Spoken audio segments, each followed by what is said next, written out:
kalau rela pinjaman online atau pinjol, biar terlihat kaya depan klien, dan ujung-ujungnya bersedekah gimana Ustaz? Nggak boleh. Seorang muslim itu harus tampil apa adanya. Ini kan bahaya. Pinjam online itu umumnya riba ya.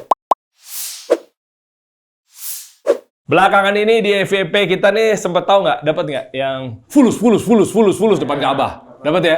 Ya rame itu, viral gitu kan. Kok akhirnya memicu perdebatan di kolom komentar gitu kan. Oh depan Ka'bah mintanya uang dunia aja dikejar gitu kan. Ada lagi yang baru belakangan ini rame, ya, yaitu orang minta Ferrari depan Ka'bah. Sambil trading lagi. Waduh, saya mau sikat tapi saya kenal ya, jadi santai-santai aja. Nah, ini fenomenal ini menarik ya. Tentunya kita bahas kali ini seputar mungkin narasi-narasi yang banyak kita dapati adalah cara cepat kaya. Ya kan, besok dapat Ferrari, besok beli McLaren. McLaren warna apa, Bos? Nah, macam-macam gitu. Akhirnya menjadi fenomenal bahwa ya udah kalau memang minta dunia itu di depan Ka'bah atau mungkin pas sholat itu boleh, kita minta aja sekalian. Kita bahas kali ini di episode Takjil. Ini kolaborasi antara Kasih Solusi dengan Gazo Academy. Tapi saya mau nyapa teman-teman semua yang ada di studio maupun yang ada di Zoom. Bismillah, Assalamualaikum warahmatullahi wabarakatuh. Alhamdulillah, wassalatu wassalamu ala rasulillah ma'ba'ad. Sudah bersama guru saya. Kali ini memang kita berdua karena obrolannya benar-benar tajam sekali. Jadi tidak narasumber kali ini. Bersama Ustadz Khalid Basalamah. Semoga Allah jaga beliau. Sehat Ustadz kabarnya? Alhamdulillah. Alhamdulillah. Ini mengenai tema kali ini menarik Ustadz karena seru. Bahkan di luar industri sedikit ya Ustadz ya, terkait mengenai doa depan Ka'bah apa segala macamnya. Ada industri yang beririsan, belakangan ini sempat ada rame juga. Dua kubu yang akhirnya gesekan, viral gara-gara narasinya buka kelas, trading, apa segala macamnya, akhirnya rungkat. Yang disalahin adalah pembawa atau pemilik kelasnya. Sebenarnya bukan itunya mau kita tajamkan, tapi fenomenal belakang ini saya nggak tahu 2005 lah sebetulnya mengenai banyak sekali influencer-influencer akhirnya tanda kutip niatnya menginspirasi cara cepat kaya. Makanya muncul pertanyaan tuh, tema kita kali ini adalah bolehkah berdoa depan Ka'bah agar minta kaya, punya mobil McLaren? Nah ini kan ada Ka'bah di sini Ustaz. Posisinya misalnya, yang katanya teman-teman tahu kan, salah satu yang dikabulkan doanya secara mustajab adalah di Mu'tazan, berdoanya di sini Ustaz, samping pintu Ka'bah dan juga Hajar Aswad di antara itu. Kesempatan sholat di Hijr Ismail, mintanya juga Lamborghini. Wah, macam-macam Ustaz. Di sini tuh luar biasa, apalagi tanah haram. Apalagi nanti begitu umroh dibimbing sama Uhud Tour, dikasih tahu kalau misalnya nggak sempat kita ke haram misalnya, ke masjidnya, tapi sholatnya di P9, P10 buat wanita, minta lagi Ferrari. Selama 9 hari umroh bareng sama Uhud Tour, tapi mintanya hari pertama sampai hari ke-9, dunia. Bagaimana hukumnya Ustadz? Apalagi pengen banget teman-teman semua di sini jadi konglomerat kan? Silakan Ustadz, barakallahu fikum. Oke, alhamdulillah, wassalatu wassalamu ala rasulillah. Pertama sekali mungkin begini, boleh nggak seorang muslim minta kesejahteraan dunia? Dalam doanya. Okay. Depan Ka'bah atau di luar depan Ka'bah gitu. Maksudnya di mana saja. Boleh. Tetapi Allah Subhanahu wa taala mengajarkan kepada kita agar menggabungkan antara permintaan dunia dan akhirat. Makanya Allah menyebutkan dalam Al-Qur'an di musim haji itu ada orang yang berdoa Rabbana atina fid dunya hasanah, tapi tidak melanjutkan. Sehingga orang ini Allah maka di akhirat dia tidak dapat apa-apa. Tapi ada orang yang melanjutkan Rabbana atina fid dunya hasanah wa fil akhirati hasanah. Dia minta kebaikan dan terbaik di dunia, terbaik di akhirat. Maka orang-orang itu yang mendapatkan apa yang mereka inginkan. Allah SWT juga sebutkan dalam surah Al-Qasas, surah nomor 28 ayat 77. Wa bataghi fima ataqallahu daral akhirah wa la tansa nasibaka minad dunya. Kejarlah apa yang Allah janjikan untukmu di akhirat dan jangan lupakan bagianmu dari dunia. Memang dalam Islam ini dua hal ini harus sama berimbang. Tetapi seorang muslim menunggangi dunianya untuk akhiratnya. Itu dulu landasan pertama. Landasan atau bahasan yang kedua adalah berhubungan dengan masalah boleh nggak seorang muslim punya kendaraan mewah, rumah yang mewah, gitu kan, baju yang bermerek, segala macam. Boleh. Asal memang dari sumber halal dan tidak mubazir. Bagaimana syarat tidak mubazir? Ya keperluan, kebutuhan. Sekarang kita kalau lapar, butuh makan nih. Kalau ada restoran A, kualitasnya A gitu kan, harganya juga tentu sesuai. Misal contoh satu porsi Rp150.000. Ada restoran B, kualitasnya mungkin juga B, ya makanya Rp50.000 per porsi. Tapi seseorang itu punya kemampuan untuk bayar restoran A. Kalau dia niat untuk menikmati halalan thayyibah, bukan cuma dapat makanan berkualitas, dia juga dapat pahala. Jadi boleh, tapi kebutuhan, memang dia lagi lapar. Bukan dia buang-buang uang yang tidak ada manfaatnya gitu ya. Contoh misalnya suami istri cuma berdua di rumah, lalu dia beli 50 porsi makanan. Mubadzir, dibuang untuk apa?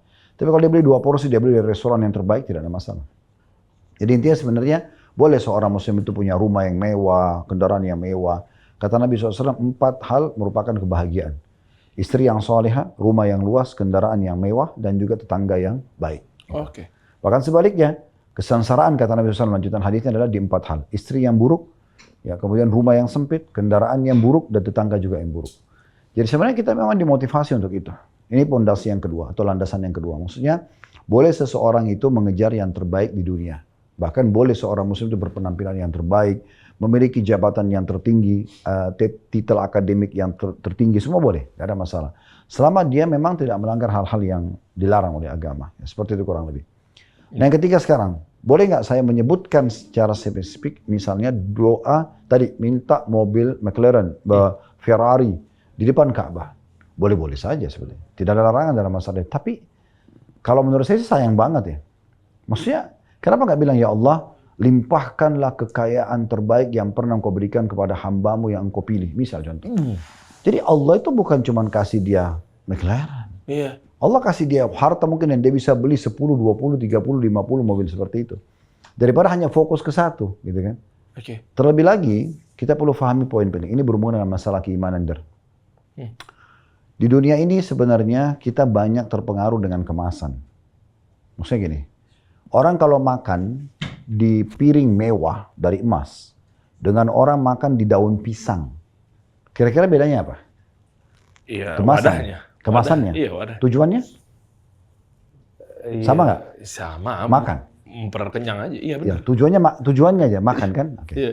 Orang tidur di emperan jalan sama orang tidur di ranjang yang harganya ratusan juta. Beda kemasan, tapi tujuannya tidur.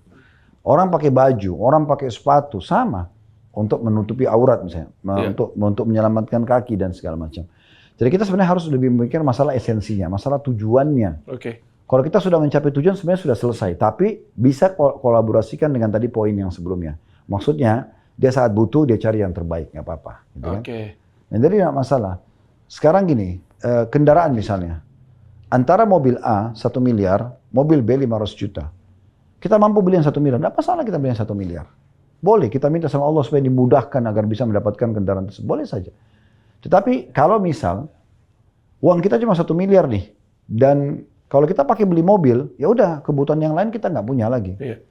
Sementara kalau kita beli yang 500 juta, misal, standar ini A, ini B misalnya, yang B kita beli, ternyata kita bisa bayar sekolah anak, kita masih bisa investasi, misalnya sekolah anak 50 juta, investasi 200 juta, bantu keluarga 50 juta, masih banyak bisa dilakukan. Kenapa nggak ambil yang B aja? Contoh. Soalnya kebanyakan gini, orang-orang yang beli mobil ya, ini yang saya tahu dari jemaah juga yang sudah beli McLaren, yang Ferrari dan segala macam ini, lebih banyak dipajang gitu. Lebih banyak di garasi gitu loh. Jarang banget dipakai. Saya pernah tanya orang punya Rolls Royce, punya mobil-mobil jenis Ferrari. Dipakai nggak? Jarang, Ustaz. Paling dia bilang kalau ada pertemuan bisnis penting, orang mungkin untuk menunjukkan pribadinya dia baru dipakai. Tapi kalau sehari-hari jalan, terus saya bicara sama dia, kenapa Pak? Khawatir kalau keluar di Jakarta nanti diserempet. Iya. Jadi tegang juga kalau diserempet biayanya mahal gitu kan. Belum pajaknya, belum kalau hilang dan segala macam itu kan. Kalau di Indonesia kan biasanya dicopot spionnya, dipecahin kacanya. Ini kalau sudah Rolls Royce, sudah McLaren ini dipecahin kan jadi rugi. Lama lagi pesan inden lagi. Belum lagi kalau kita keluarga besar, berapa orang yang bisa naik di situ? Paling 2 orang kan bisa duduk. Maksain mungkin 4 gitu kan. Tapi jarang gitu. Belum lagi suaranya ribut, mungkin mengganggu orang kan segala macam. Artinya gini, bukan tidak boleh. Tapi kenapa kita nggak berpikir selain kita nikmati, kita juga ada efisiensinya, ada efektivitasnya lebih banyak. Mobil keluarga misalnya, tidak kehilangan kemewahannya, tidak juga kehilangan fungsinya. Dan juga kalau mobil berkeluarga, mungkin kelas Alphard ke atas lah gitu kan. Itu mungkin orang masih merasa mewah kok gitu kalau datang gitu kan. Orang masih merasa mewah gitu datang dan berfungsi maksimal gitu. Nah, mungkin kita bisa keluarkan edisi yang terbarunya, contoh misalnya. Ini akhirnya kita sebutin merek-merek, sebenarnya bukan tujuan untuk itu. Iya, nggak masalah. Tapi maksudnya, coba kita berpikir, ya tidak hilang tujuan kemewahannya yang kita ingin nikmatin. Juga multifungsi, akhirnya hampir setiap hari kita pakai nggak masalah, karena familiar. Beda kalau misalnya orang pakai McLaren atau Ferrari itu di Dubai. Karena hampir semua orang pakai, biasa aja bagi mereka kan. Tapi kalau di kita ini, malah gini loh, kita keluar nih pakai mobil itu. Cuma 2 penilaian orang. Oh, kaya ya, atau oh sombong ya. Ada nggak kira-kira yang lain? Coba deh. Itu sih. Orang akan bilang apa kira-kira? Wah, kayaknya lagi mau sedekah nih, enggak ya? Ya susah ya, saya mau paksa-paksain aja Ustaz.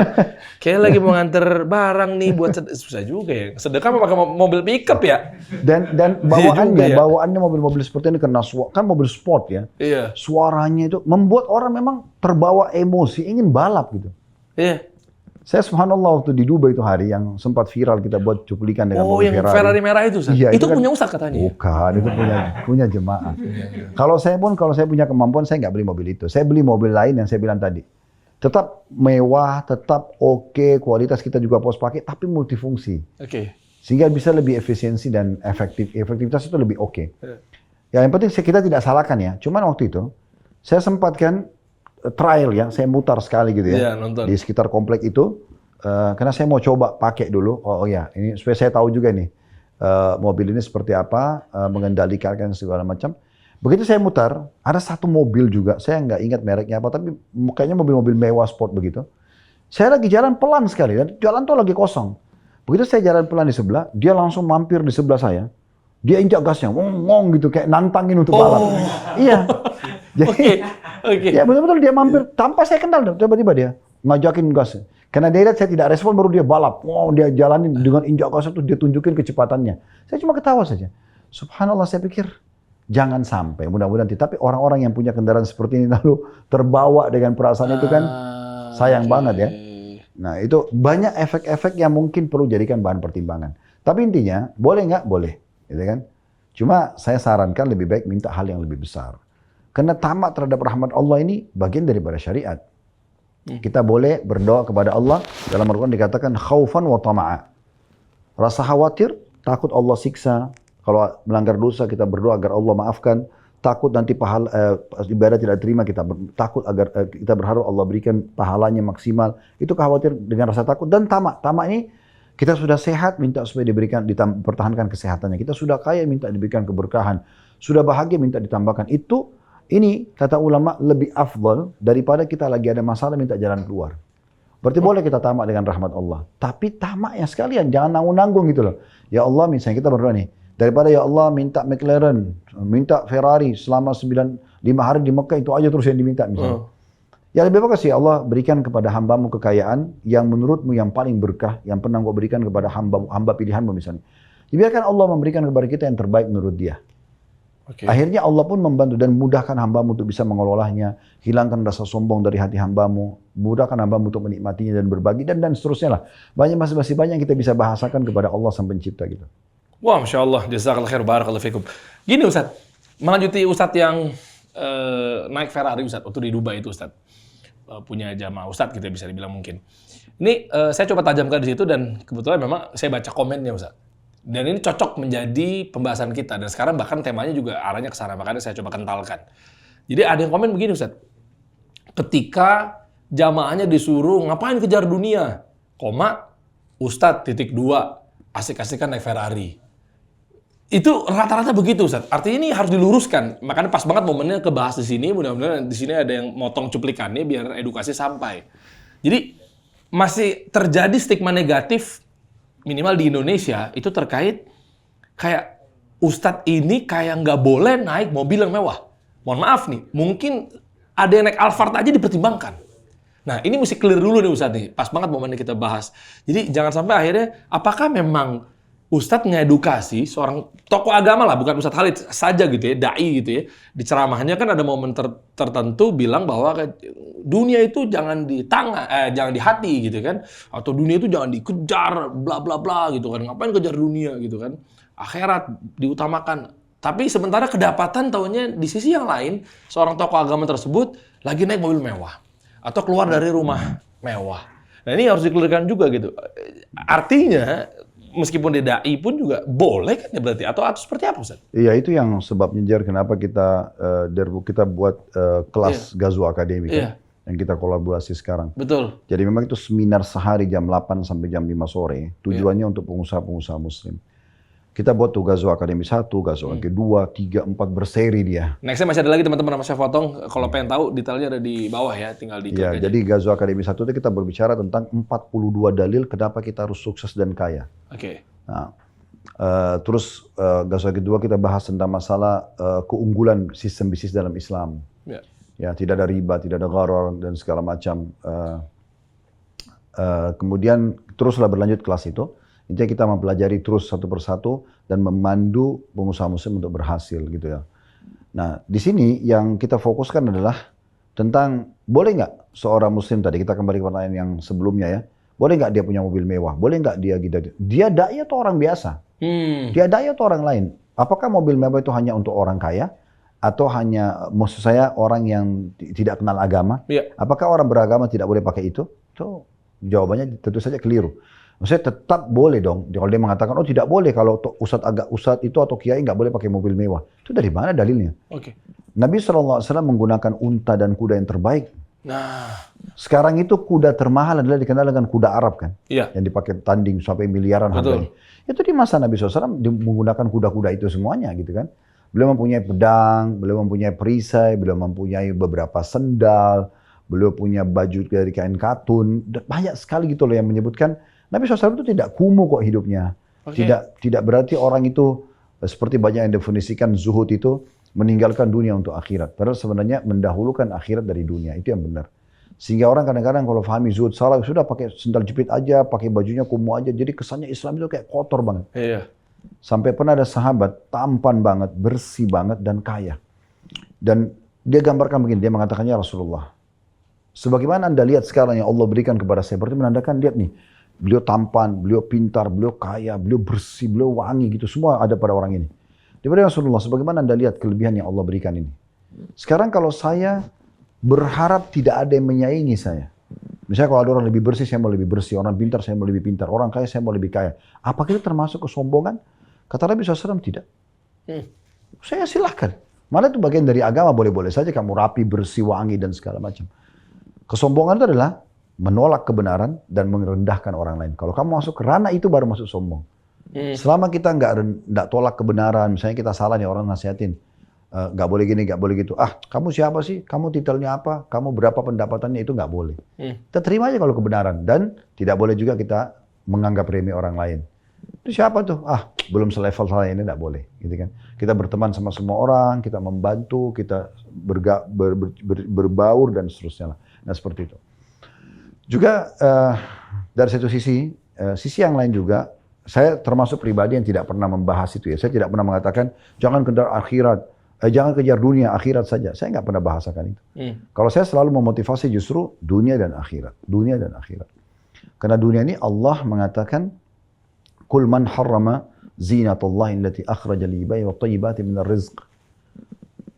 Kata Allah SWT, katakan hai Muhammad, siapa yang berani-berani mengharamkan ya apa yang sudah Allah keluarkan dari thayyibat minar rizq, dari rezeki yang baik-baik.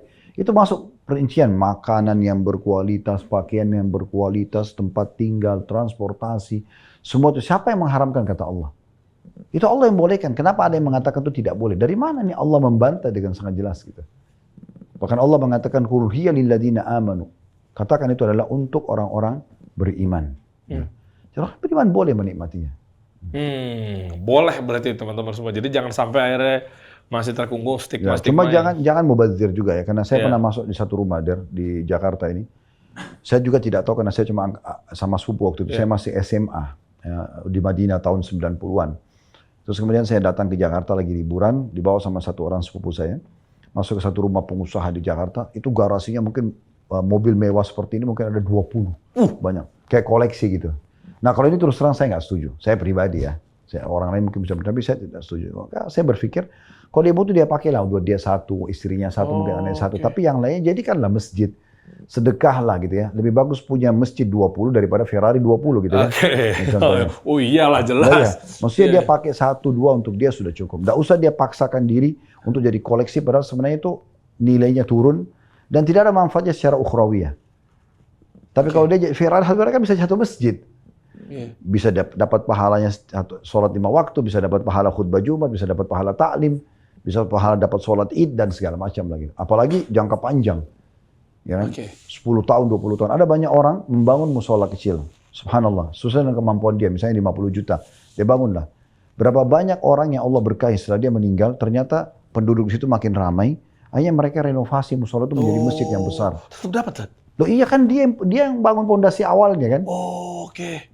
Meskipun dia cuma hanya segini, tapi begitu beliau meninggal, orang tersebut meninggal, ditambahinnya kan jadi lebih lebar kan. Tapi orang yang datang kan tadinya kan kalau 10 orang sama 1000 orang kan berbeda, Ustaz? Ya tapi tetap dia yang pertama kan. Ide masjid situ dia. Oh iya. Dia yang bangun pondasi awalnya kan. Mungkin apa izin-izin apa segala macam. Kalau dia nggak coba optimasi dari awal, nggak terjadi tuh. Iya makanya. Ya. Jadi Allah berkahi. Masya Ya itu kan lebih baik daripada numpuk-numpukin harta yang tidak ada manfaatnya secara ukhrawiyah gitu. Masya Allah. Ya tapi memang ada juga yang beli mobil-mobil mewah untuk dapetin klien, Ustadz. Atau mungkin untuk dapetin dia bisa dibilang proyek ke depannya. Tapi nanti kita bahas ya, soalnya satu iringan sama pertanyaan yang datang dari Zoom. Namanya Reza, coba kita lihat. Kalau rela pinjaman online atau pinjol, biar terlihat kaya depan klien, depan mertua, dan ujung-ujungnya bersedekah gimana, Ustadz?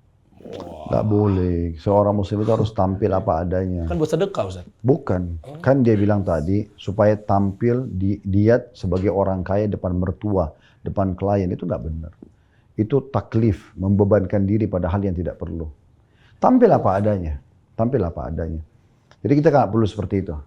Bahkan pengusaha-pengusaha sukses, para investor itu, mereka bukan lagi melihat dari penampilan loh. Karena bagi mereka, misalnya kita berdua nih datang ke satu pertemuan para pengusaha dan para investor. Kita berdua bersaing nih cari mobil pakai baju. Sebenarnya mobil dan baju kita ini bagi mereka itu kecil. Mereka bukan lagi menilai penampilan kita, tapi mereka sedang menilai kualitas kita. Kualitas berbicara, persentase materinya.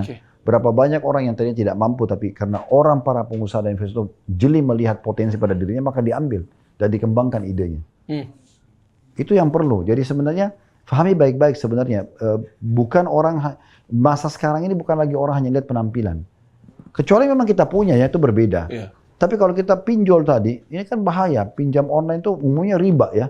Masuk ke bab dosa riba lagi. Dan berbahaya sekali. Akhirnya terbawa pada kesombongan, terbawa pada manipulasi keadaan. Repot nanti. Sekarang kita sewa nih mobil atau kita pinjol ya. Pinjol berapa sih? Gitu. Anggaplah kita sewa mobil mewah. Terus kemudian nih tiba-tiba sudah kita pulangin besoknya, 3 hari kemudian kita diundang. Tolong ya datang sekalian bawa mobil kamu yang kemarin kita jalan-jalan yuk. Gimana tuh kira-kira? Udah ketarik sama leasing. Ketarik sama leasing. Bukan, aja dia harus pinjol lagi kan? Pinjol lagi. Iya kalau mobilnya masih ada. Kalau pas mobilnya beda warnanya, bohong lagi nanti. Mana mobil yang kemarin? Oh, mobil saya yang kemarin. Masa dia mau bilang, saya udah kemarin karena saya rental. Udah terlanjur salah awal. Tapi kalau dia tampil apa adanya, dia tampil gitu. Seseorang itu dinilai kepribadiannya justru dari kejujurannya dan bagaimana dia punya prinsip. Gitu. Tadi datang, iya. Tadi pakai mobil apa? Saya tadi pakai kendaraan umum, biasa saja. Tapi yang first impression penting, Ustaz. First impression, penampilan pertama untuk naikin kepercayaan itu dulu. Sekarang orang sudah tidak terlalu itu. Oke, betul memang. Tapi kan kalau kita termasuk orang yang diundang, masa antum mau dinilai dari penampilan saja? Sekarang dari 100 generasi muda Indonesia diundang untuk persentase ide brilian mereka. Misal contoh. Oh ya ide sih memang. Adalah yang datang bawa mobil Ferrari, ada yang McLaren tadi, ada yang naik Grab misalnya. Oke lah. Kalau saya sebagai pembuat acara tersebut, saya tidak akan peduli mereka datang pakai transportasi apa. Tapi saya akan peduli dengan kualitas dan materinya. Itu kalau pengusaha yang benar. Semua soalnya bisa dipinjam. Bisa ngaku-ngaku, ya kan? Walaupun saya bilang tadi ya, ini kan kita bicara kalau dia pinjol ya. Tapi kalau dia punya kemampuan, memang dia punya mobil, ayahnya punya, oke. Punya ayah, punya anak juga, punya anak, punya ayah juga, boleh saja gitu kan. Masih oke-oke saja. Tapi tetap dia harus masih mengontrol tentang masalah keberadaan, kesombongan harus hati-hati. Jangan sampai sombong, karena itu berbahaya sekali. Hanya merendahkan orang lain, dosa kan. Iya. Kata Nabi SAW, tidak akan mencium bau surga orang yang dalam hatinya seperti biji sawi dari kesombongan. Itulah pentingnya kita gabungkan antara karir kita duniawi dengan keimanan kita. Ini harus erat sekali. Supaya betul-betul kita jujur, kita tampil apa adanya, kita tunjukkan kualitas kita. Dalam Islam itu kalau kita hubungkan karir sama kualitas, di saat kita membuka sebuah toko misalnya, orang sebelah juga buka toko. Kalau iman yang berbicara, akan mengatakan tunjukkan kualitasmu, ya, apa yang dia kembangkan kamu bisa kembangkan, tapi jangan rendahkan orang lain. Tapi kalau dia tidak menggunakan keimanan, muri karir, dia kan kalau ada pembeli datang dari toko sebelah nih, mau beli kain misalnya sama kita, lalu dia tanya, ini kain berapa? Konsumennya bilang, kita mengatakan ini misalnya 100.000 per meter. Terus orang itu bilang, oh di sebelah itu kok 90.000? Kalau cuma karir dia akan mengatakan, itu mungkin kainnya palsu tuh. Iya. Itu begini dan begitu, karena dia sudah murni karir, dia mau jatuhkan orang lain, itu yang terjadi. Sehingga tidak terkontrol lagi, hanya ada kesombongan, ada menjatuhkan orang lain dan segala macam. Tapi kalau dia bicara masalah keimanan, oh iya baik, mungkin kali ini bisa Bapak Ibu beli di sana, sebab saya memang modalnya belum bisa. Gitu loh. Tapi kita introspeksi diri, kita koreksi sistem kita, produk kita, vendor kita, supaya kita dapat yang lebih murah. Contoh, nah supaya kita bisa menjual yang lebih murah seperti dengan dia. Oke. Bener juga, kesimpulannya saya jadi dapat ya. Malah bisa jadi kalah telak. Yang pertama, yang bawa misalnya mobil mewah tadi ya, tapi dengan cara yang aneh gitu ya. Dia kualitasnya belum tentu presentasinya baik, terus ketahuan nipu lagi. Ketahuan bohong lagi, habis sudah tuh. Udah presentasinya kurang, terus ketahuan minjem mobilnya, udah malah berkali-kali lipat. Itu dia. Masya Allah, barakallahu fikum. Lanjut lagi berarti lewat Zoom ya? Atau ada mau nanya di studio? Ada yang mau nanya? Silakan. Ya, kita tunggu mikrofon dulu. Sebelum nanti kita kalau ada waktu, Aiza Rahman yang ada di Zoom ya. Nanti kita coba cek pertanyaan dan jawabannya. Sekarang yang di studio dulu aja. Ya, silakan. Assalamualaikum Ustaz. Saya Abu Musa dari Pamulang. Sebagaimana yang pernah kita pelajari, banyak waktu-waktu mustajab buat berdoa Ustaz. Nah, apakah ketika kita di depan Ka'bah itu mustajabnya lebih gitu daripada waktu mustajab yang lain? Sebagaimana kan orang-orang yang belum pernah umroh kan mungkin merasa dia tuh kayak karena sering umroh, mustajabnya lebih gitu ketika di depan Ka'bah. Sedangkan kita hanya mengatakan misalkan antara dua sholat, waktu hujan dan sebagainya. Bagus nih. Iya jawabannya. Karena ada hadis Nabi SAW itu, Al-hujjaju wal-ummar wafdullah, da'ahum fa'ajabu, fasa'alu fa'atahum. Gitu. Artinya, para jemaah haji, jemaah umrah adalah delegasi Allah, tamu-tamu Allah. Makanya biasa travel mengatakan, selamat datang para tamu Allah. Nah itu betul. Allah mengundang mereka, lalu mereka pun menjawab undangan tersebut. Dari mana kita tahu itu undangan Allah? Sampainya brosur travel, sampainya informasi di grup, sampainya keluarga cerita pengalaman baru pulang umroh. Kita lihat cuplikan Ka'bah, hati kita tertarik. Itu semua panggilan dari Allah semuanya. Tinggal bagaimana Allah melihat keseriusan kita mau datang ke sana atau tidak. Lalu Allah mengatakan, dan apa kata Nabi SAW? Karena mereka menjawab panggilan Allah itu, maka pada saat mereka memohon, Allah kabulkan. Maka semua jemaah umroh itu mustajab doa sebenarnya. Memang selain daripada memang waktu-waktu yang sudah kita tahu. Antara azan iqamah, sepertiga malam. Dan itu memang hadis yang sahih. Tentang masalah jemaah haji itu mustajab doa. Apalagi kalau lagi haji. Ya, karena Nabi SAW mengatakan tentang masalah Arafah. Kalau hari Arafah Allah Azza wa Jalla turun ke langit bumi. Dalam beberapa riwayat bahkan turun ke tempat yang sangat dekat gitu kan. Kemudian menanyakan kepada para malaikat, lihatlah atau berkata kepada malaikat, lihat hamba-hambaku itu datang dalam kondisi mereka kusut, lusuh, penuh dengan debu, ya. Mereka mengharapkan rahmatku dan minta jauh dari azabku. Jadilah saksi para malaikat itu kalau aku sudah mengabulkan hajat-hajat mereka, dan lalu Allah mengatakan kepada semua jemaah haji di Arafah, bubarlah kalian dalam kondisi diterima semua dosa, diampuni dosa kalian dan diterima hajat kalian, dan siapapun yang kalian berikan syafaat. Maksudnya siapapun yang kalian doakan. Makanya normal kalau kita bilang ada yang jemaah, kalau kita mau umroh haji tolong doain saya, itu normal-normal aja. Karena memang ada hadis yang menunjukkan indikasi mereka mustajab doa. Sama juga dengan hadis tentang riwayat Ibnu Abbas tentang multazam. Antara Hajar Aswad dengan pintu Ka'bah itu, Ibnu Abbas mengatakan itu tempat mustajab doa. Makanya saya kadang-kadang bimbing jemaah kalau setelah lewat Hajar Aswad saya mengatakan, Bapak Ibu multazam, fokus kepada doa yang paling dibutuhkan. Nah gitu. Mantap. Doa apapun Ustaz? Iya, apalagi tambah orang umroh itu kan 90% kalau selain mukim Mekah kan musafir. Iya, benar, doa orang musafir, doa yang orang safar ya. Ya, jadi memang mereka tuh mustajab gitu. Ya. Wah, tuh. Makanya Syekh Muhammad Shinqiti, hafizahullah, salah satu ulama Saudi, beliau tuh setiap kali ada orang konsultasi, tapi kalau sudah rumit banget masalahnya gitu kan, sudah misalnya sakit tidak sembuh-sembuh, sudah datang ke beberapa dokter, atau ada masalah rumah tangga, masalah apa yang belum selesai, sudah coba sana sini belum berhasil, beliau mengatakan, kamu bisa umroh nggak? Kalau orang itu bilang bisa, dia bilang pergilah ke depan kiblat muslimin, berdoa di sana. Saya banget tuh. Selalu begitu beliau sarankan jemaah itu, dan itu beliau sampaikan di media. Tuh, Masya Allah. Abu Musa dan yang teman-teman yang lainnya mau kan ngerasain seperti itu kan? Wah, saran saya, mumpung ada kesempatannya, dalam artian Ustadz Khalidnya juga insya Allah nanti akan bimbing juga, ikut pakai uhtur. Aman, Ustaz.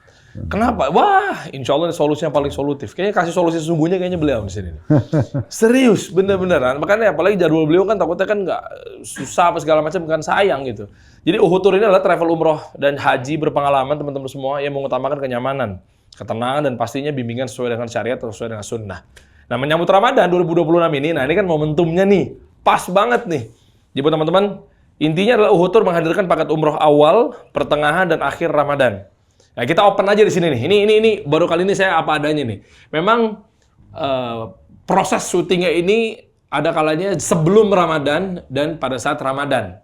Nah, artinya kalau misalnya tayangan ini adalah sekarang ini sebelum Ramadan, jadi masih ada kesempatan nih, saya mengajak buat teman-teman semua, teman-teman nonton sekarang ini lah, masih ada waktu untuk misal itikaf apa segala macam 10 hari terakhirnya pakai uhtur. Paketnya apa aja, Der? Santai, saya kasih tahu nih. Tersedia pilihan paket ada bronze, gold, dan juga platinum dengan harga mulai 42,5 jutaan atau 42 jutaan. Detailnya mungkin nanti Ustadz bisa tambahkan ya. Teman-teman pastikan segera amankan seatnya ya, karena kuotanya terbatas, dan menghubungi nomor di deskripsi di bawah gimana cara untuk daftarnya. Nah, berangkat. Mungkin dari gini, satu poin penting sama haji dan umroh. Jadi orang haji dan umroh itu sebenarnya 90% penunjangnya itu adalah tekad atau niat dia sama doa dia. Uang itu cuma 10%-nya. Oh. Coba fakta lapangan. Coba lihat orang yang pergi haji dan umroh, mayoritasnya orang kaya atau orang miskin? Ya orang kaya. Enggak dong. Kan dia bisa. Di lapangan ya? Di lapangan. Maaf ya. Reguler sama ONH plus mana lebih banyak? Ya reguler. Reguler itu orang banyak nabung loh. Iya. Bukan kalau orang kaya raya dia akan pakai travel mahal. Iya. Kita ngeliat fakta lapangan yang benar-benar panggilan sholat tuh dari datangnya, maaf ya, dari hotel bintang 3 tuh udah kayak lautan. Orang umroh mayoritasnya yang dibeli paket-paket murah. Karena mereka memang tidak mampu beli yang mahal. Iya. Bukan kita katakan berarti orang enggak, tapi memang fakta lapangannya sebenarnya yang berangkat itu orang tidak punya uang. Kadang-kadang mereka nabung sekian tahun baru dipakai umroh. Betul. Tapi kenapa mereka ada yang sampai 2 kali, 3 kali? Karena tekad dan niatnya, niat dan tekadnya itu dan doanya kepada Allah. Wah. Allah melihat keseriusan kita, mau nggak jadi tamunya. Ngerengek, manja sama Allah. Allah kasih caranya. Nggak usah pikirin bagaimana, nanti Allah punya cara. Saya punya pengalaman di akhir Ramadan dulu. Subhanallah, nginap di salah satu hotel di Burj Sa'ah, di Clock Tower. Clock Tower, Zamzam Tower. Saya pas jalan sama beberapa tim gitu, jemaah. Terus ada satu orang, rupanya dari Malaysia, seorang datuk, tokoh masyarakat sana. Assalamualaikum Ustaz, dari jauh. Waalaikumsalam. Langsung dia peluk, Alhamdulillah Ustaz, saya ini sering dengar ceramah Ustaz gini-gini. Oh ya, Ustaz saya mau cerita Ustaz. Langsung dia ngomong gitu. Ini istri sama anak saya, ada istri sama anak yang pakai cadar situ. Ini, semua kami ini tadinya nggak pegang uang ini mau berangkat. Karena maunya akhir Ramadan, dan tiba-tiba kami punya program. Tapi saya dengar cuplikan ceramah Ustaz, coba kuatkan doa dan tekadnya. Saya coba Ustaz, beberapa hari saya mohon terus sama Allah dengan sangat, saya berangkat sama istri sama anak saya, ini buktinya. Jadi keyakinan bahwasanya Allah akan bantu, Allah akan kasih. Masya Allah. Ada seorang dokter di Mesir, kisah nyata ini, dia kebetulan telepon saudara-saudaranya, dia rencana mau buka puasa sama-sama. Adik-adik dan kakaknya gitu. Dia kaget waktu dia telepon, semua adik dan kakaknya mungkin 3-4 orang itu, waktu dia telepon lagi di Madinah semuanya. 10 terakhir Ramadan. Lagi di Madinah. Di Madinah. Enak benar kalian sudah di Madinah. Terus dia lihat uangnya dia nggak cukup nih. Mau berangkat ke Madinah. Apalagi hari itu sudah siang waktu dia telepon. Tadi dia mau rencana buka puasa sama-sama kalau masih di Mesir gitu kan. Terus kemudian belum urus visa. Ini kan butuh waktu. Dia pengen waktu sore-sore gitu, enak banget. Enak banget kalau kita buka puasa sama-sama, tarawih sama-sama di sana ya. Kata saudaranya ya, silakan kamu tinggal berangkat. Dia tutup telepon sambil dia merenung. Enak benar dia bayangin Masjid Nabawi, dia bayangin buka puasa di pelatarannya. Ini mahal banget, apalagi 10 terakhir Ramadan. Dia sambil berdoa mengatakan, ya Allah, mudahkan hambamu pengen malam ini sholat tarawih di Masjid Nabawi. Dalam kondisi dia bilang, dia lagi tidak pegang uang untuk biaya itu. Hari itu, maka dia bilang, setelah saya berdoa sama Allah begitu, tiba-tiba saya dapat telepon dari satu orang gitu. Orang itu kebetulan kenalan, jadi di Saudi. Apa kabar dok? Baik, begini-begini segala macam. Oh ya, alhamdulillah baik. Terus dokter lagi di mana? Oh saya lagi di Mesir. Oh ya, ndak umrah Ramadan. Ya, serba salah, mau bilang uang nggak cukup, nggak enak. Nah, insya Allah saya rencana pengen niat supaya malam ini saya bisa berangkat. Tapi lagi melihat kondisi keuangan. Sudah dok, aman dari saya semuanya. Bahkan tiba di Saudi saya jemput. Rupanya orang Saudi ini pernah jadi pasien beliau dan sembuh di tangan beliau. Allah datangkan orang itu telepon di waktu itu dan siapkan tiketnya, siap jemput di sana di hari itu. Wallah. Kata dokternya, tapi saya belum punya visa. Orang itu tanya lagi, dokter pernah ke Eropa sama Amerika? Enggak pernah. Nah, Saudi baru keluarkan peraturan yang punya visa Amerika dan Eropa bisa masuk tanpa visa umroh. Kata dokternya, saya ambil koper saya masukin baju-baju saya berangkat karena tiket sudah dikirim melalui PDF. Saya langsung ke bandara, masuk ke Madinah dan betul saya tarawih di Madinah. Allah mabarik. Hari itu asal penuh keyakinan. Orang yakin gak ini masalah? Pondasi agama. Itu yang dibangun oleh Nabi SAW. Keyakinan tentang menang di medan perang, keyakinan tentang akan tersebarnya Islam. Walaupun orang munafik di Mesir mengatakan Muhammad sudah gila. Masa kita lagi di Khandak, lagi dikepung oleh musuh 10.000 pasukan, dia bilang kita akan kuasai negeri Syam, kita akan saya lihat kerajaan umat saya di Yaman. Ini sudah gila Muhammad ini. Tapi orang-orang beriman percaya itu. Masya Allah. Keyakinan. Barakallahu fikum. Saya boleh cerita dan curhat ini untuk mentajamkan saya punya apa bahasanya penglihatan dalam faktual yang ada di sana Ustadz ya. Untuk mengkonfirmasi lah sama Ustadz. Makanya saya pengen tajam sekali untuk punya wawasan ini. Ini melihat cerita tadi teman-teman terkait niat sama satu lagi apa Ustadz? Doa. Niat dan doa. Ini terjadi sama saya, aduh, ini merinding nih, mau cerita. Jadi ini terjadi sama saya pribadi, tolong dikonfirmasi dan validasi Ustadz. Mungkin teman-teman juga ada yang merasakan hal yang sama. Jadi niat doa, kan saya juga ya bantu bimbing jamaah juga lah Ustadz ya, untuk berangkat ke Tanah Suci gitu ya. Insya Allah ya tiap bulan atau tiap 2 bulan sekali, segala macamnya. Nah ini, teman-teman bisa bayangkan ya, kita oke lah, ini izin Ustadz, orientasinya duniawi dulu Ustadz ya. Izin orientasi duniawi dulu. Memang kedengarannya khawatir kalau teman-teman misalnya salah nangkep bisa berbahaya. Orientasi duniawi dalam artian apa? Uang yang banyak, harta yang melimpah gitu kan, keluarga yang sehat dan seterusnya. Yang tentunya saya buka di sini itu permintaan saya ketika di depan Ka'bah. Nah, ketika saya tarik mundur Ustadz, ya mungkin beberapa bulan ke belakang atau mungkin beberapa tahun ke belakang, akhirnya saya jadi mengingat sesuatu Ustadz. Ketika niat dan doa ini yang saya coba align-kan ke hasil yang Allah kasih. Karena kita kan nggak tuntut hasil. Nah, contohnya konkretnya beginilah simpelnya. Misalnya saya lagi niat berusaha, niatnya doanya luar biasa Ustaz. Dari mulai berangkat, dari mulai hal kecil. Izin Ustaz, ini hal yang remeh-temeh dulu deh. Misalnya bagian dari sunnah mencukur, bulu-bulu dan lain sebagainya, sama yang saya tidak kelupaan tidak mencukur, kan bagian dari sunnah ya mungkin bukan bagian dari rukun secara wajib ya Ustaz ya. Sudahlah gitu lewat. Apapun coba diperhatikan baik-baik, misalnya dari mulai niatnya, dari mulai mungkin pada saat di sana mau pakai wangi-wangiannya, apapun itu bentuknya. Bangun lebih awal, itu saya coba kumpulin Ustaz.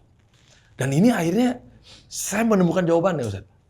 Dari dua perilaku saya, dari yang niatnya setotal itu, dari mulai berangkat, hamin seminggu tiba-tiba, saya pengen kejar ini sesuatu. Itu udah macam-macam saya kumpulin. Mana cukurannya, mana ininya, mana ihramnya, mana ini. Sama yang menggugurkan kewajiban untuk sekedar ya kerja gitu Ustaz. Dan teman-teman tahu, hasilnya berbeda Ustaz. Wallah, berbeda luar biasa. Ketika benar-benar tujuan yang dicapainya adalah, mungkin permintaannya sama, nggak jauh-jauh ya. Mau cuan lah, mau apa. Ada yang nominalnya spesifik, ada yang nggak dijawab, Ustaz. Ajib, pas saya coba recall lagi, iya ya, tadi kan saya perhatiin Ustaz ngomong menjelaskan seperti itu ya. Kok pas ada yang saya momen itu balik ke tanah air lagi dari Tanah Suci, saya hitung demi hari. Biasanya yang kemarin dengan niatnya ini mudah-mudahan memotivasi teman-teman semua ya. Seminggu Mau sebut apa? Cuan, buar, turun. Rumah, mobil, buar. Permintaan sama. Lah pas yang mungkin niatnya cuma sekedar mengurangi kewajiban untuk hanya bekerja, Ustaz. Seminggu, 2 minggu. Bahkan jujuran aja teman-teman ya, sampai detik ini adalah sesuatu yang saya minta. Belum dikabulin. Padahal kalau diukur secara value, secara nilai, sama yang pernah Allah kasih. Nah logikanya, kemahakayaan Allah dengan nilai nominal yang sama, nggak mungkin habis dong. Habis nih dia yang kemarin stoknya nih. Kan nggak mungkin. Tak terhingga. Iya kan? Anggaplah misalnya berapa deh? 1 miliar. Masa minta 1 miliar lagi Allah nggak kasih? Nah, logika dengan kesamaan seperti itu ternyata niat sama doa itu sangat ngaruh, Ustaz. Nah, mungkin bisa saya minta penjelasan dan mungkin barangkali teman-teman juga bisa mendapatkan manfaat. Barakallahu fikum, Ustaz. Pokoknya intinya sebenarnya sih niat itu kan tekad ya. Iya, Ustaz. Dan sugesti. Allah memang menggantungkan semua ibadah itu innamal a'malu binniyat. Semua harus dengan niat. Oke. Jadi bukan hanya sekedar lafaz diucapkan dengan lisan, tapi memang betul-betul Allah melihat ketulusan kita. Makin kuat sugesti dan niat kita dalam hati itu, makin Allah mudahkan. Nah, kan. Ya. Cuma kadang-kadang itu Allah datangkan ujian-ujiannya. Karena ujian itu akan membuat orang lebih sabar dan lebih mempertahankan prinsipnya. Misalnya tiba-tiba ada godaan, daripada umrah atau haji lebih bagus saya investasi lebih bagus saya ini dan itu gitu. Seperti itulah. Nah itu kita dilihat komitmennya. Kalau kita komitmen jalan sambil ya Allah mudahin, ya Allah bukain jalan, kan insya Allah akan bisa. Oke. Saya tahu ada pengusaha di Jakarta, itu beliau Masya Allah kaya raya, dibukain sama Allah SWT rezeki. Itu dia 1 bulan, 3 minggu di Indonesia, 1 minggu di Saudi. Pokoknya dia akhir bulan sudah sepakat sama istrinya selalu di Saudi, umrah. 3 minggu kerja lagi, 1 minggu lagi di sana. Begitu terus. Dan tidak berhasil. Ini kalau kita tarik lagi lebih jauh ke belakang kisah tentang salafus salih seperti Atha bin Abi Rabah dikasih 100 tahun umur, beliau haji 70 kali, berarti 70 tahun. Zakwan ibn Kaisan rahimahullah seorang ulama yang dapat julukan Taus, burung merak, kena tampan, bersih, kaya, pintar dan segala macam. Itu 40 tahun haji, 40 kali gitu kan. Dan banyak ulama salaf. Kenapa? Karena mereka jadikan sebelum mereka pulang tinggalkan Mekah, mereka katakan, ya Allah jangan jadikan ini adalah akhir kedatanganku. Jadi Allah selalu mudahkan dia. Jadi memang niat yang bagus, doa yang tulus, itu akan mendatangkan jawaban dari Allah. Saya dulu sebelum ada Uhud Tour, subhanallah, saya masih bawa travel orang. Kita baru berapa tahun yang lalu. Saya ngobrol sama istri di tempat tidur, ngobrol berdua, suami saya bilang, enak banget ya orang kalau punya travel ya. Dia bisa berangkat kapan saja. Belum lama gitu sambil saya berpikir ya Allah mudahin gitu. Belum berapa lama gitu tiba-tiba kayak ada kemudahan aja. Ada orang yang demand datang, siap investasi, kita beli perusahaannya, kita jalankan, saya punya akad sama mereka untuk investasi dan setiap bulan udah bagi hasil sekaligus pengembalian modal sampai lunas dan akhirnya perusahaan jadi punya kami. Tapi sekarang setiap saat mau berangkat bisa. Pulang umrah berangkat lagi bisa-bisa saja gitu. Allah mudahkan semua. Jadi sebenarnya tergantung daripada tekad niat dia yang tulus kepada Allah. Allah lihat sebesar kuat apa. Sama orang berperang jihad. Berapa orang sih yang mati syahid? Dipilih sama Allah. Dia takhidha minkum syuhada kata Allah akan pilih siapa yang mati syahid. Siapa di antara mereka yang paling kuat tekadnya, yang paling kuat doanya. Orang yang pertama mati syahid di perang Uhud itu namanya Abdullah bin Haram radhiyallahu anhu. Ini orang banyak nggak tahu ceritanya. Padahal orang ini ayahnya Jabir bin Abdullah. Jabir itu banyak merawatkan hadis kan. Abdullah bin Haram ini, waktu dia dengar hari Jumatnya, besok hari Sabtu, tanggal 15 Syawal tahun 3 Hijriah, itu akan terjadi penyerangan besar-besar dari orang Quraisy ke Madinah, dan terjadi perang Uhud. Beliau semalam suntuk gak tidur. Beliau bangun 2 pondasi ini. Tekad dan niat yang kuat. Untuk mati syahid dan berdoa, semalam suntuk gak tidur. Ya Allah jadikan hambamu orang yang pertama mati syahid. Dan betul-betul Allah kabulkan. Kita bayangkan kadang-kadang kita kalau mau tidur, mau kerja besok ini, pasti kita akan coba istirahat yang cukup lah, supaya besok nggak ngantuk. Dia tidak, semalam itu nggak tidur. Karena dia mau kuatkan tekadnya dia dan doanya dia. Dan betul-betul Allah kabulkan. Waktu selesai dimakamkan, apa kata Nabi SAW kepada Jabir? Hai Jabir, mau nggak, untuk Jabir habis kubur ayahnya, mau nggak saya sampaikan berita tentang ayahmu? Dia bilang, tentu ya Rasulullah. Apa kata Nabi SAW? Semua orang yang mati syahid, diajak bicara oleh Allah dari belakang hijab kecuali ayahmu. Tanpa hijab. Bertemu dan Allah mengatakan pada ayahmu, live Nabi SAW sampaikan pada saat itu di lokasi peperangan, Allah berkata pada ayahmu, mintalah oleh hambaku. Ayahmu mengatakan, saya mau minta apa lagi ya Allah? Setelah engkau selamatkan dari api neraka dan masukkan aku dalam surga. Karena terbuka hijab matanya, dia sudah lihat surga, lihat neraka. Maka kata Nabi SAW, Allah terus saja mengulangi, minta wahai hambaku, sampai ayahmu sudah tidak punya pilihan kecuali harus minta. Dan Nabi mengatakan, kalau begitu ya Allah, kembalikan saya ke dunia, karena saya ingin dibunuh lagi. Saking nikmatnya ibaratnya ya. Jadi betul-betul tinggal tunggu tusukan musuh, selesai semuanya. Iya. Maka Allah mengatakan, sudah menjadi peraturanku, tidak lagi kembali orang yang sudah mati. Udah, tapi luar biasa gitu, dengan tekad yang kuat, Allah lihat memang kemauan yang besar gitu kan. Doanya yang serius, Allah kasih. Wah. Karena hanya dengan tusukan musuh masuk surga. Nah gitu. Dengan kita sekarang sederhana. Apa sih perjalanan umroh dan haji itu ringan banget sebenarnya kalau Allah mau kasih ringan ya. Apa sih tadi mobil McLaren, aduh kecil banget gitu loh kalau kepada Allah yang maha kaya gitu. Oh, Masya Allah.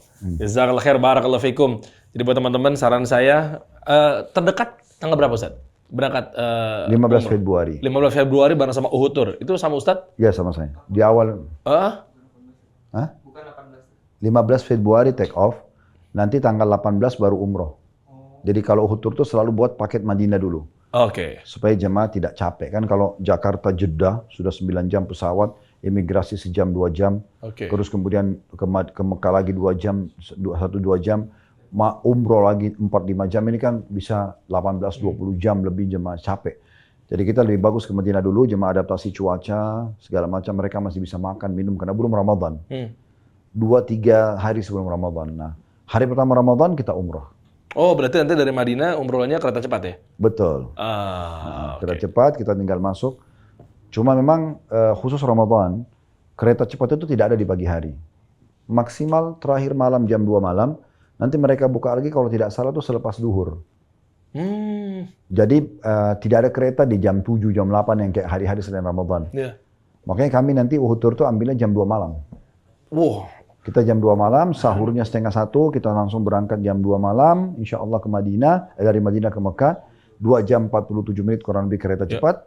Tiba di Mekah, itu sudah menjelang subuh, jemaah sudah kita ambilkan kamar, mereka tinggal masuk istirahat, sholat subuh, sahur, sholat subuh, kemudian istirahat sebentar, waktu duha kita umroh. Wah, itu enak itu pagi-pagi tuh. Orang lagi tidur. Iya. Jadi di Uhud itu kita pilihin waktu yang tepat juga supaya kenyamanan ibadah. Masya Allah, Uhud Tour.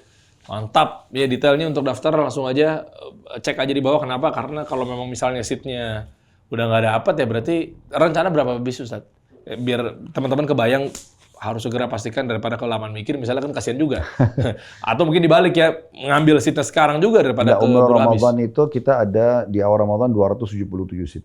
Nah, silakan tuh. Jadi, insya Allah. Dan boleh tahu update-nya? Saya belum tahu sekarang ya? update terakhir seperti apa, tapi yang jelas bisa dihubungi customer service, insya Allah itu disampaikan. Apalagi sekarang sifatnya publikatif teman-teman semua. Ini udah teman-teman nonton kan berarti kan udah tayang nih. Ya kan kita nggak pernah tahu tuh puluhan ribu, ratusan ribu, apalagi Ustaz Khalid. Sebenarnya ada peluang ini, ada peluang untuk semua muslim, generasi muda ataupun generasi tua, untuk bekerja sama dengan Uhud Tour menjadi agensi. Bisa. Jadi tinggal daftar menjadi agen, nanti tanya customer service 1500151, tanya gimana saya jadi agen. Itu modalnya cuma handphone. Tawarin ke orang, begitu dapat fee. Komisi, enak. Sekarang udah tinggal posting-posting aja segala macam. Komisinya sekitar 2,5 juta per jamaah. Jadi kalau misalnya dapat 10 jamaah aja itu kan sudah 25 juta. 1 juta kali, Zat. Yang saya tahu fee 2,5. 2,5 juta. Kalau di Uhud 2,5 juta. Cuma modal handphone. Jadi handphone tawarin orang, kalau dia closing, maka langsung dapat. Dan itu ada grupnya kita buat untuk semua teman-teman agen. Tidak butuh tempat, cuma modal handphone. Kita juga ada pembukaan cabang di setiap kota, tapi itu sedikit ada modal. Mereka ada tempat, nanti ada desain interior yang kami kasih, tapi fee-nya lebih besar. Oke. Ini serius ya teman-teman ya, nggak usah sebutin travel-travelnya, tapi umumnya kalau teman-teman tahu di industri travel umroh, itu umumnya fee itu 1 juta. Atau sementok-mentoknya kalau dia beranikan 2 juta. Ya kan, tapi ya, kalau jarang. kita insya Allah 2,5 juta. Ya? Dan kalau untuk haji 1.000 US. Baik. 1.017 juta. Kalau sekarang pakai kursnya 17.000. Dan kita ada haji furoda, jadi setiap tahun pasti berangkat. Jadi makanya kalau bawa jemaah haji mendaftar langsung itu dapat fee-nya. Wih, mantap. Jadi gimana? Masih ada mikir-mikir, kalau saya sih sikat ya. Hati-hati teman-teman, tiba-tiba melayang aja di seatnya nih. Karena ini kan sifatnya udah diposting di sosial media kan. Kalau nggak kedapatan sayang lagi, apalagi Ramadan ya. Tinggal tunggu tahun depan lagi aja. Sayang di situ ya. Ya, baik teman-teman, kalau mau tahu tayangan lebih lebih banyak lagi, yaitu ilmu dari Ustaz Khalid Basalam, hafizahullah taala, cek aja playlist kita Ya, ada tuh. Namanya adalah Takjil. Di sini kolaborasi khusus ya antara Kasih Solusi dan Ghazwah Academy. Menarik tuh. Jadi tinggal ditonton aja, ada narasumbernya, ada yang kami berdua dan sebagainya membahas topik-topik seputar, bisa dibilang mungkin kalau bahasa seriusnya ekonomi mikro lah. Tapi kalau bahasa santainya cuan, bagaimana caranya pengusaha muslim dapetin harta yang halal, bagaimana caranya pengusaha muslim ini benar-benar bisa dapetin profit tapi tanpa dengan hal-hal yang keharaman dan lain sebagainya. Ya, detailnya kita tayang selama bulan Ramadan. Setiap jam 4 sore, bisa dibilang mungkin ngabuburit lah, sambil menjelang buka puasa. Terima kasih Ustaz. Jazakallahu khairan. Barakallahu fikum. Subhanakallahumma bihamdik asyhadu an la ilaha illa anta astaghfiruka wa atubu ilaik. Assalamualaikum warahmatullahi wabarakatuh.